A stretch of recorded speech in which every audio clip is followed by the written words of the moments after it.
All right, so we're going to do just the neuro part of your checklist for Genesis in this section here. And for the cranial nerves 1 through 12, we typically do not test cranial nerve 1 unless there's a issue that the patient talks about. So for, again, purpose of Genesis, we're going to go through cranial nerves 2 through 12. So with cranial nerve 2, that's your optic nerve. What you can do for that, and for the purpose, again, for this exam, I don't expect you to do the Snellen chart or even the Jaeger chart at 14 inches, where you can just hand them something in the room and just point to a few words. And Maddie, can you read this? Proven. Can you read this sentence here? Ask your practitioner. Good. So being able to read a little bit bigger and a little bit smaller print, I know that her acuity is okay, her visual acuity is all right. And then we can also test confrontation, the visual fields, pretty quick.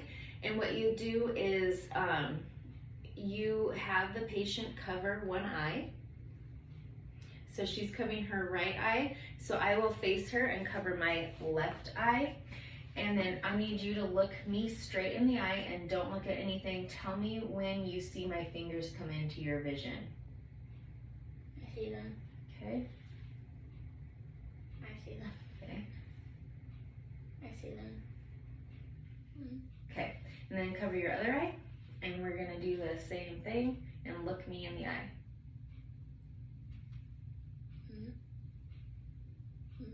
All right, so for that we can say patient's visual fields are the same as the examiner's, and visual acuity is intact, CN II, optic nerve is intact. And you can say cranial nerve 2, or you can just say optic nerve. You don't have to say both, you can do one or the other. So for cranial nerve 3, our ocular motor nerve, we are going to test her pupillary constriction and her extraocular movements of her eyes. So with that, we can test cranial nerves 3, 4, and 6 together. So what we're gonna have you do for one is have you raise your eyelids like that. Good. I'm gonna have you look straight ahead at my nose, and there's gonna be a bright light.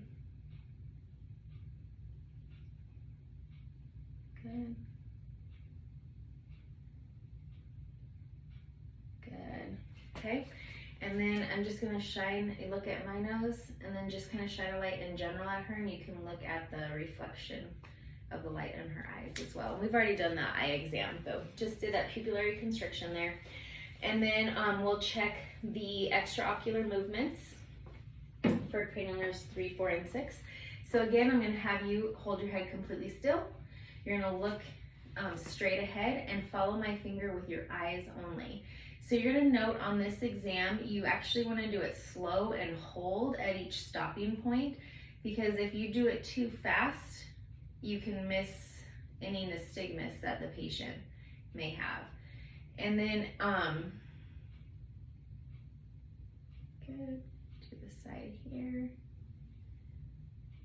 and up here, and hold, good, and follow my finger in, good, okay?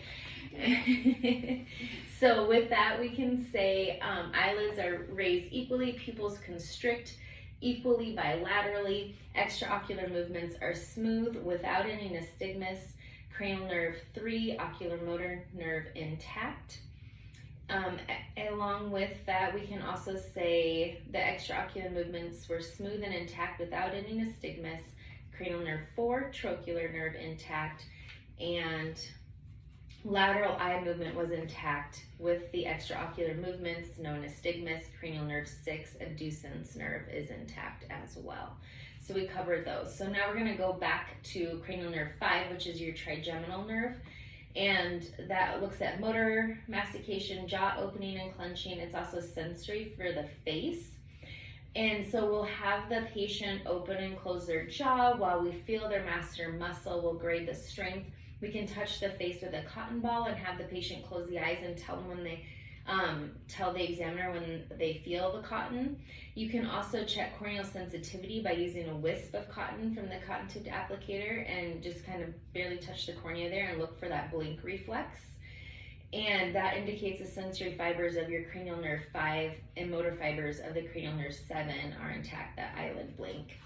So for that, I have a cotton tipped applicator here that I'm trying to kind of pull the cotton off of because we want it kind of wispy. There we go. So you kind of make it wispy like that. Very good. And then I'm going to set this, I'm going to actually just have you hold that for now. So to test her eyelash, masseter muscle strength, I'm going to have you open, close, plunge your, yeah, you got, holy cow, like rock hard muscles in there. Clench. Okay, I think you can just go ahead and relax your jaw and clench it. You can see the muscles just like pop on the side of her jaw there. Okay, so we had that, and then we're gonna do the wispy thing here. So I'm gonna have you close your eyes and you just can either tell me when you feel it and or also point to the area where I touch you with this. Here.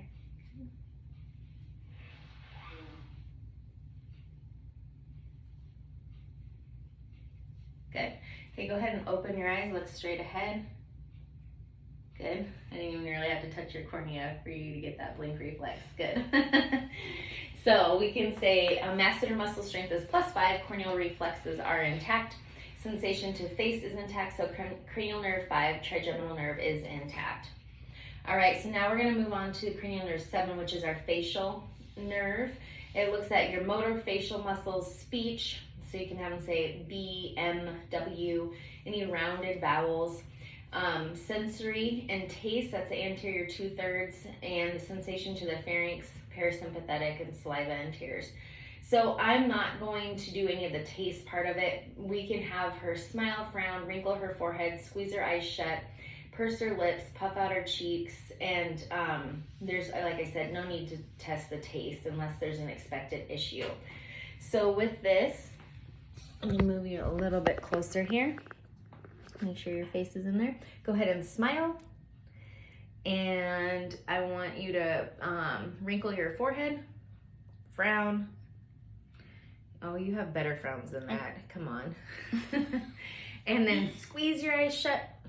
Purse your lips like this. Good. And then puff out your cheeks. And then I usually like to do that too, just to check for equal air expulsion when we do that. And so what we can say is patient's face is symmetric, cranial nerve 7, facial nerve is intact. All right. And then we'll go on to cranial nerve number 8. So it's a whisper test. So we don't really do the Riney and the Weber tests anymore. Those aren't even really used by specialists. It's good to know what they are because you never know if you're going to be in the backwoods or brush somewhere and you need a test for hearing with the tuning fork with those, but we're not going to do those. Those are not expected of you because they're really not done. We are going to have the patient occlude one ear, and we're going to stand at arm's length behind the patient's occluded ear, whisper 3 letters and or numbers, and then have the patient repeat. So you're going to plug this ear. I'm going to stand behind you. So this way they can't see your words if they're lip readers, right? We'll whisper 3 words, and I'm going to have you repeat them. Door. Door. Floor. Baseball. Okay, same thing on the other side. Use different words than that. I wasn't being super creative.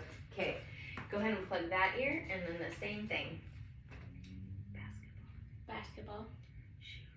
Shoes. Chair. Good. All right, so we can say whisper test is intact to bilateral ears, cranial nerve 8, vestibulocochlear nerve is intact. now we're going to look at cranial nerve 9, which is your glossopharyngeal. And that one looks at motor phonation, swallowing, your sensory, your gag reflex, sensation of the nasopharynx, and looks at your parasympathetic nerves as well, like secretion of your salivary glands, carotid reflex, motor reflexes, so it has the voluntary muscles of phonation, your guttural speech sounds, and swallowing. So with this one, we are going to have the patient swallow, talk throughout the visit. She's talking, so we know that that's intact.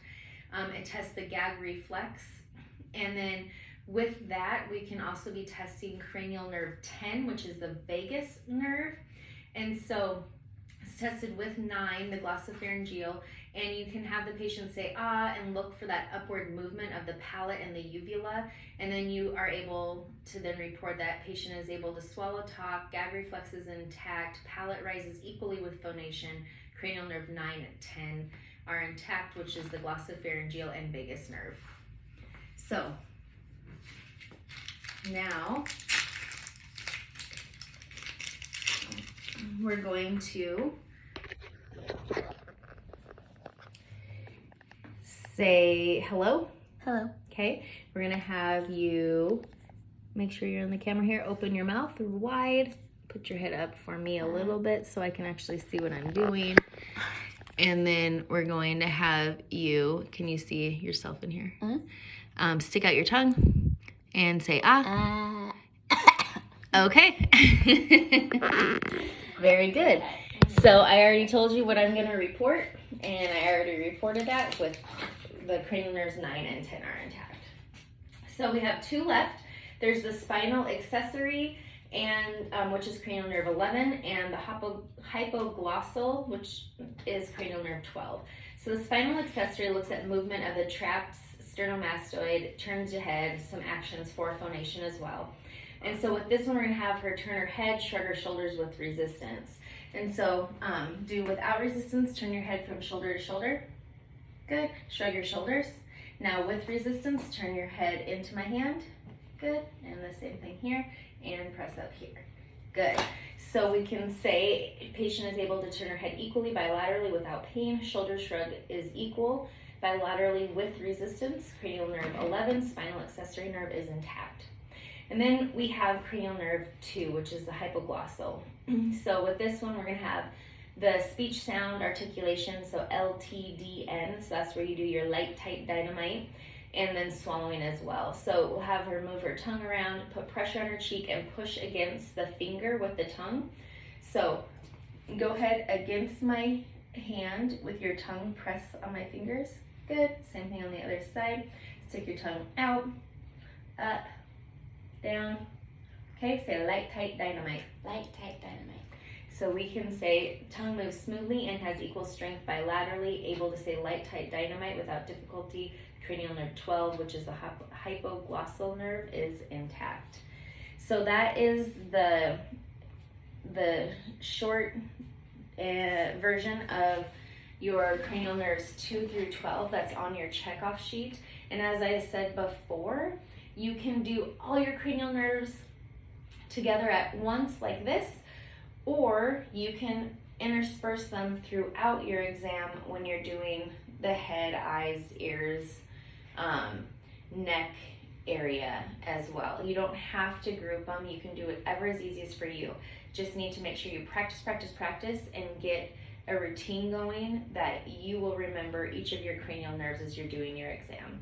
And that is all for the cranial nerves 2 through 12. Thank you.